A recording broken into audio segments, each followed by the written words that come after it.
18 సంవత్సరాలు నిండిన ప్రతి ఒక్కరూ ఓటు హక్కు నమోదు చేసుకోవాలని, వచ్చే ఎన్నికల్లో తమ ఓటు హక్కును వినియోగించుకొని సమర్థవంతమైన నాయకుని ఎన్నుకోవాలని తహసీల్దార్ రజనీకుమారి సూచించారు. జాతీయ ఓటర్ హక్కు దినోత్సవం సందర్భంగా రామాయంపేట తహసీల్దార్ రజనీకుమారి మాట్లాడుతూ మండల వ్యాప్తంగా ప్రజలందరికీ జాతీయ ఓటర్ హక్కు దినోత్సవ శుభాకాంక్షలు తెలిపారు. ప్రతి ఒక్కరూ భారత రాజ్యాంగం ప్రకారం ఓటు హక్కు కలిగి ఎన్నికల్లో పాల్గొనాలని వారు పిలుపునిచ్చారు.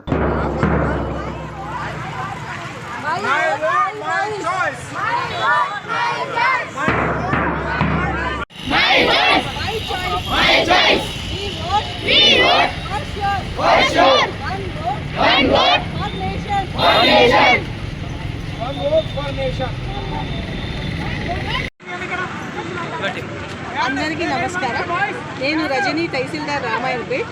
ఇవాళ చీఫ్ ఎలక్షన్ కమిషన్ ఇన్స్ట్రక్షన్స్ మేరకు ఈరోజు జాతీయ ఓటర్ హక్కు దినోత్సవం అనేది నిర్వహించడం జరుగుతుంది మన రామాయంపేట్. దాంట్లో భాగంగా ఎలక్షన్ ఓటు ప్రాసెస్ అనేది పిల్లల నుంచే స్టార్ట్ కావాలనే ఉద్దేశంతో పిల్లలను ర్యాలీ ద్వారా తీసుకొచ్చి ప్రతి 25th జనవరి ఎవ్రీ 25th జనవరి రోజు నేషనల్ ఓటర్ హక్కు దినోత్సవంగా ప్రకటించడం జరిగింది మన ఎలక్షన్ కమిషన్.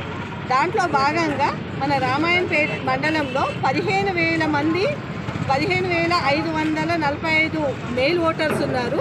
17,445 మంది ఫీమేల్ ఓటర్స్ ఉన్నారు.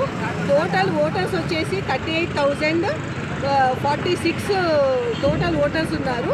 దాంట్లో బిఎల్ఓస్ టోటల్ పోలింగ్ స్టేషన్స్ వచ్చి 38, అర్బన్లో 15 పోలింగ్ స్టేషన్స్, అర్బన్ పరిధిలో 15 పోలింగ్ స్టేషన్స్ ఉన్నాయి, రూరల్లో 24 ఉన్నాయి. మరోసారి అందరికీ హ్యాపీ నేషనల్ ఓటర్స్ డే.